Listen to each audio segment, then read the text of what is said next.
I would like to introduce you now to the President of SOWF, John Carney.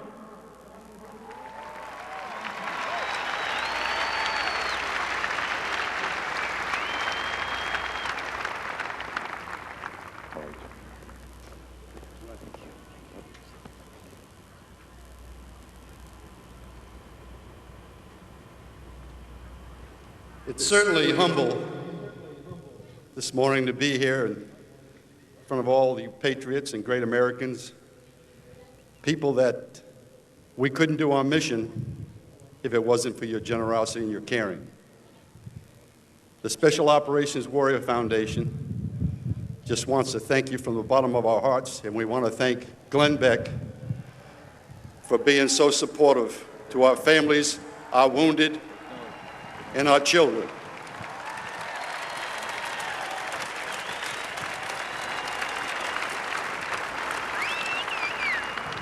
Over the years, some 30 years since we started, when we had the tragic accident in the desert of Iran, when we went over there with our special operations capability at the time to rescue 53 hostages. We had a terrible accident in the desert, and we lost 5 airmen in the cockpit of the C-130 and 3 young Marines in the back of the helicopter. Those brave men left behind 17 children. Today, one of them is a surgeon, practicing surgery in University of Tennessee.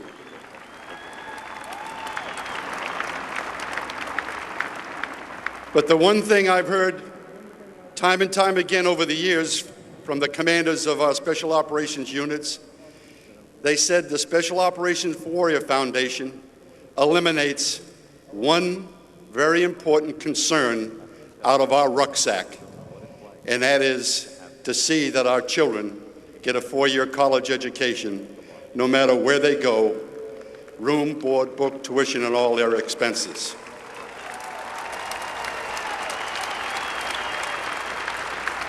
Today we have 133 students throughout the country. We have graduated 156, a couple of them are here with us today. They're off the payroll, thank God. And we have 571 children yet of college age that we are committed to fund their full education. This truly could not be done without great, caring Americans like Glenn Beck and you folks here today.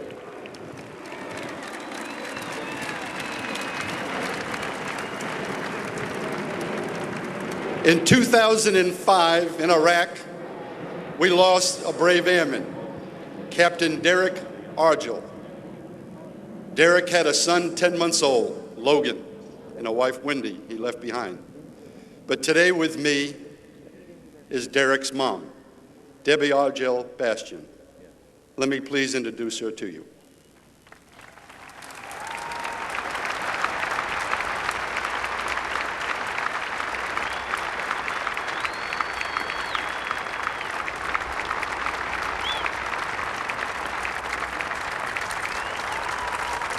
Thank you very much. Folks, this is overwhelming. I'm overwhelmed. God bless all of you for coming today. To our veterans, our wounded warriors from all wars, welcome home.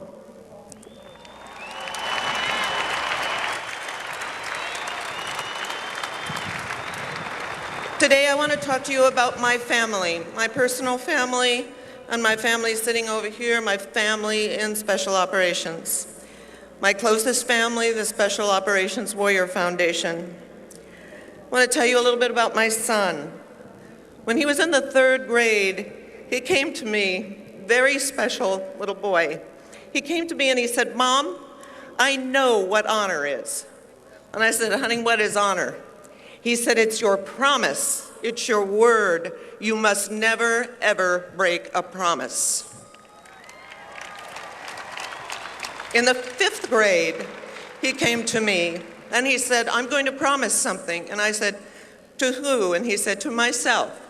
I'm going to promise that I'm going to get into a service academy and I'm going to become the best special operations officer that I can become, the best leader that I can become," in the 5th grade. In the 6th grade, he wrote an essay, Why We Should Honor Our Flag.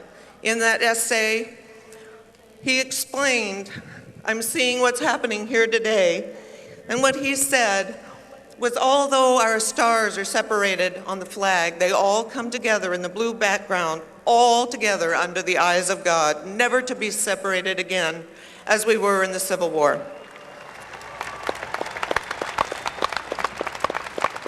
He got his wish.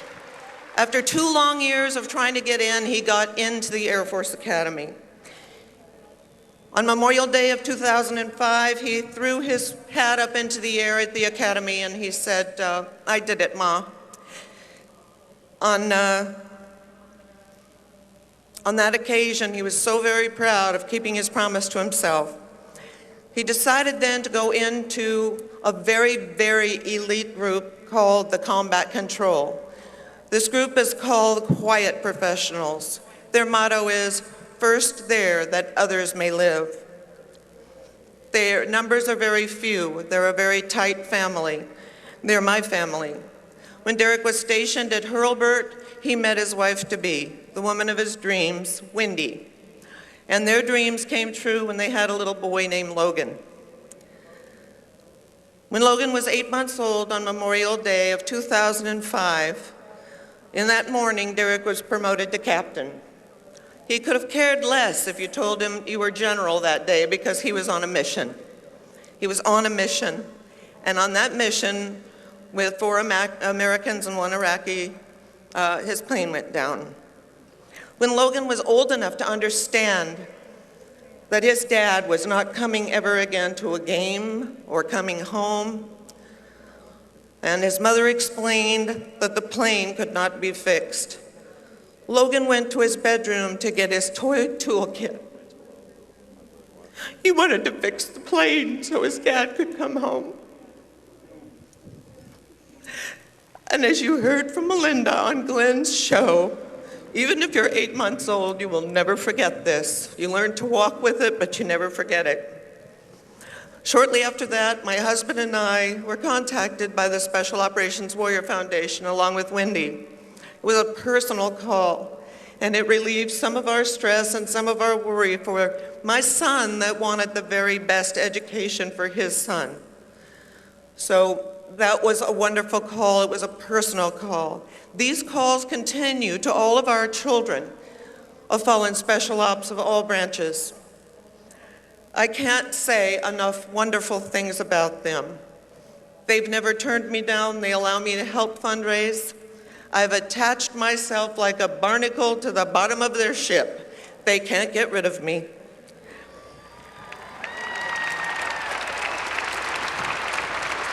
Why special ops?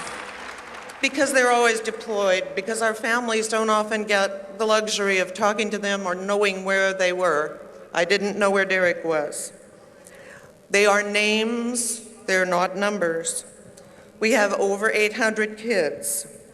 And we have what Derek talked about so early on, keeping your promise, a promise that's been kept for 30 years. Today, I want to ask you to listen to their stories and to be very generous. Today, I'm not just holding out my hands, I'm holding out my heart. Please, if it's 8 cents or $25,000, please help. Please go to their website, find out who they are and what they can do. I know now that there's no such thing as a coincidence. There's also no such thing as closure. If Derek were standing here with me today, he would say to you that each of us is responsible for our own destiny and our own salvation. Each one of us is here to fulfill a mission. Please help us fulfill our mission. In closing, I want to read to you what Derek's quote was when he graduated from the Air Force Academy. It is above you. To serve God and country is not a right, but a privilege. Thank you. Thank you for coming.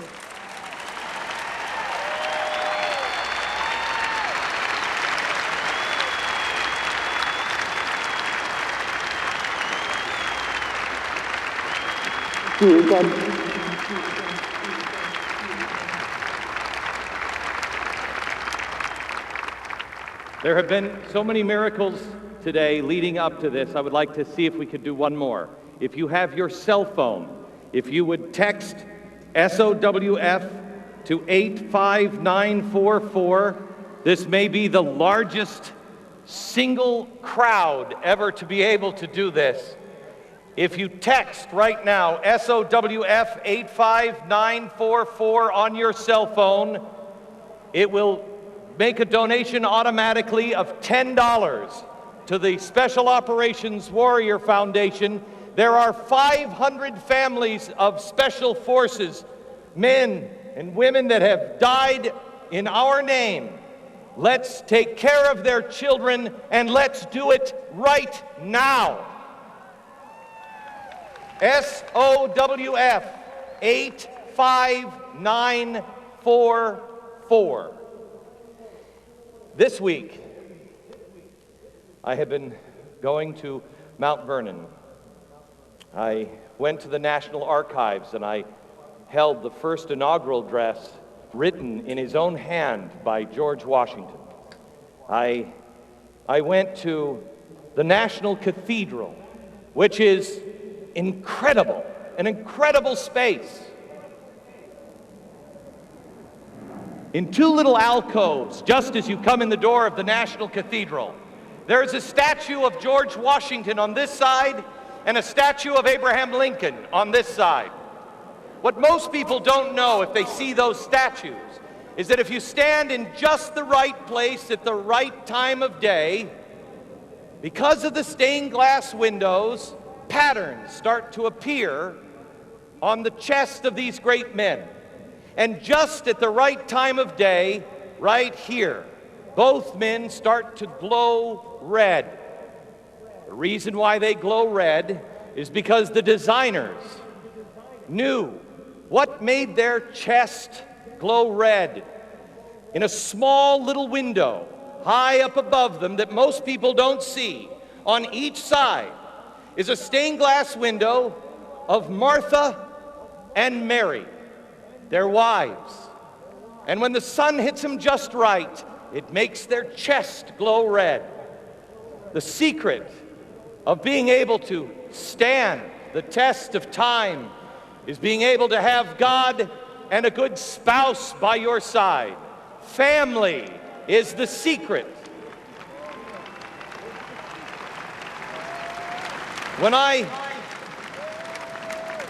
knew we wanted to honor our military, I didn't want to have a military person. I didn't want to have a member of Congress or someone running for anything. I wanted to have a dad or a mom. And that's why I picked up the phone and I called a mom. And she's speaking to you today as a mother of someone in the military. Ladies and gentlemen, Sarah Palin.